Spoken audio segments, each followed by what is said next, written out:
Esta es una producción de Grupo Fórmula. De viva voz, el doctor en Ciencias Sociales, Héctor Hernández Bringas, un prestigioso investigador del Centro Regional de Investigaciones Multidisciplinarias de nuestra UNAM. Buenos días, doctor. Gracias Hola, por estar con nosotros. Muy buenos días, Ricardo. Con mi gusto de desmañanarme contigo y tu auditorio. Aquí estamos.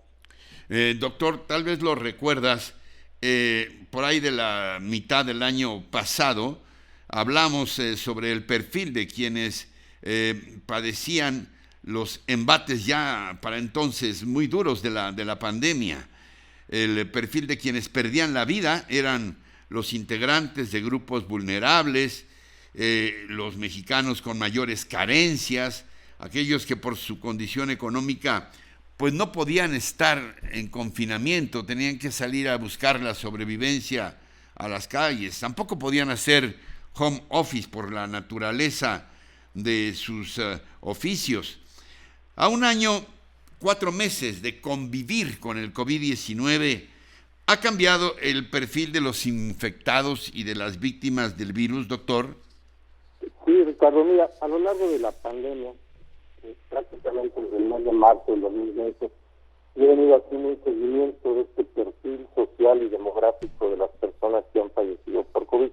Y lo que te puedo decir en términos generales es que en general no ha cambiado el perfil. Lo que observamos es que sí siguen siendo las personas más vulnerables las que particularmente han sido afectadas, sobre todo por la mortalidad por COVID. Hay que reconocer, Ricardo, que la pandemia nos ha pegado a todos, pero con efectos muy diferentes en términos de la gravedad. Los contagios, si bien son generalizados entre la población, la muerte sí hace diferencia. Y esto pues no es de extrañar en un país donde previo a la pandemia hablábamos de 50 millones de personas en condición de pobreza. Después de este año, este número se ha incrementado, probablemente 60 millones o más de pobres. Y pues la desgracia es que la muerte por COVID sí tiene en este país, en un país como México, de dónde echar mano. Mira, para hablar de algunos datos, si tú me lo permites, Sí. Ricardo, más o menos actualizados, tendríamos que las diferencias por sexo siguen siendo notables. La muerte por COVID afecta más a hombres. Mueren 1.8 hombres por cada mujer. Y esto pues se debe a muy diversas circunstancias, desde circunstancias biológicas propias de los hombres y de las mujeres, pero también al hecho de que los hombres todavía en México tienen una mayor participación económica que las mujeres, a pesar del incremento que han tenido las mujeres en este terreno. Y también la cultura pues esta del machismo o de la masculinidad malentendida, en el que no me pongo el cubrebocas porque no se me antojan, como ya sabes bien, en fin, es algo que todavía prevalece en México. En términos de edades, pues sí, los más jóvenes, fíjate, ponen la mayoría de los contagios. El 70% de los contagios está o ha estado presente en personas menores de 50 años. Pero las personas más viejas ponen la mayoría de los muertos. Es decir, aunque no se contagian tanto, sí ponen la mayoría de los muertos. El 85% de las personas que han fallecido tienen 50 años o más. Y la edad es un factor importante porque generalmente a una edad avanzada se asocia la mayor presencia de enfermedades crónicas. Pero también debemos tener en cuenta factores socioeconómicos, porque la población vieja de México, los viejos de México, en su gran mayoría son pobres, ¿no? Hablando de condiciones socioeconómicas, se sigue observando que el 70% de la población, o de fallecidos, tiene como máximo los estudios de secundaria, fundamentalmente tienen estudios de primaria, ¿no?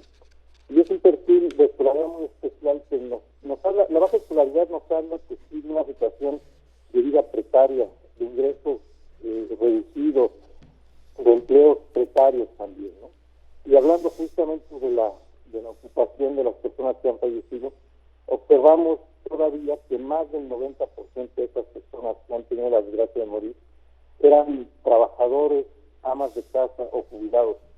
Personas, como tú decías, para las que el quédate en casa no ha sido posible. Y estamos hablando de empleados de comercio, de trabajadores ambulantes, de vigilantes, de repartidores de alimentos o demás productos, de empleados de oficina, de trabajadores de la construcción, de mantenimiento, de choferes y aún de personas sin ocupación, como ya te decía, como son las amas de casa y los jubilados. Estos grupos de trabajadores, de amas de casa y jubilados, representan más del 90% del total de defunciones.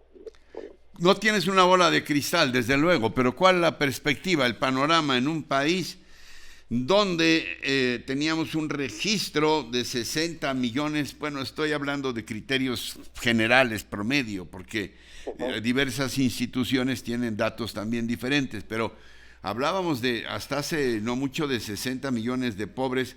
Ahora, según algunas entidades como INEGI, el Coneval, dicen que podrían sumarse otros 14 millones de pobres durante este año. Hablamos de 70 y tantos millones de pobres y de ellos 20 y tantos millones de hambrientos, hay que decirlo con todas sus letras. ¿Seremos cada vez más vulnerables en términos generales, promediales, doctor? ¿Más vulnerables cada vez al COVID y con estas nuevas ferocidades que tiene el virus? Sí, mira, sin duda la vacunación ha ayudado muchísimo. Hoy por hoy no estamos viendo los niveles de muertes que había en el mes de enero, en el mes de febrero, diciembre incluso, ¿no?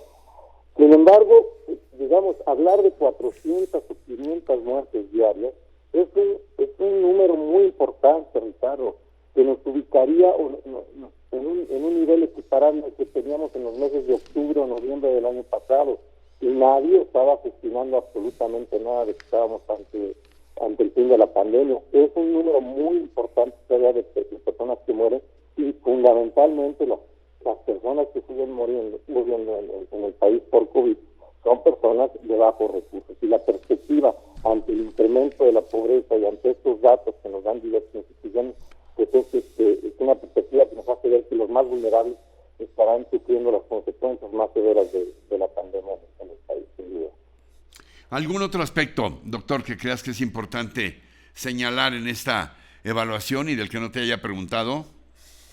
Pues sí, mira, realmente, como te decía, no es de extrañar que en un país como México esto esté ocurriendo ante los grandes niveles de pobreza. Ayer el INEGI nos daba algunos datos interesantes respecto de la evolución o del exceso de mortalidad. Y mira, nos dicen que es un 35% superior la mortalidad por COVID el año pasado. Y realmente no es así, ¿eh? Hasta el 31 de diciembre, la Secretaría de Salud nos informaba de 125,000 decesos por COVID. El INEGI nos dice que son o fueron 200,000 muertos en el año 2020. Y esto representa un subregistro del 52% de mortalidad por COVID y no de 35%, como nos decía el doctor Santaella. Aquí hay una diferencia que yo aprecio importante, pero también hay que ver otro dato que es muy relevante. En realidad lo que nos está diciendo el es que hubo 326,000 decesos en 2020 adicionales. Y bien no todos son el resultado directo del COVID, sí son resultados directos de la pandemia. Y me parece que este es un número que hay que tener muy claro: 326,000 muertes asociadas directa o indirectamente a la pandemia, tan solo en el 2020, a los cuales podría agregar los decesos que han ocurrido en el presente año, ¿no? Doctor, como siempre, de verdad muy aleccionador y un gusto escucharte. Te mando un abrazo aséptico, pero muy sincero. Un abrazo para ti también, Ricardo. Muchas gracias a ti y al auditorio. Al contrario, gracias, doctor.